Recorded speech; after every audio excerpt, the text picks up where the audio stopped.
May Chinese couple, nag-asawa sila. Buntis yung misis, tapos ng anak. Paglabas ng anak, yung mister, tiningnan niya yung anak niya. Yung anak nila, tiningnan niya, aba, kakaiba. Alam mo, itsura yung anak ng Chinese couple, yung baby paglabas, malaki ang mga mata. Yung buhok, kulot.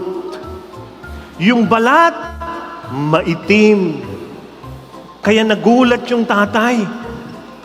Kaya nung lumapit ngayon yung nurse at tinanong, ano pong pangalan ng anak nyo? Alam nyo, napakabait ng tatay.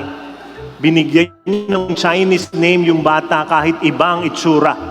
Ang pangalan, Something Wong. Something wrong. If the church will not be like Jesus, something wrong. Kasi ang simbahan ay dapat kamukha ni Jesus. Tayong mga Kristiyano ay dapat kahawig, kaamoy, kakilos, kasalita ni Jesus. Pag hindi, something wrong.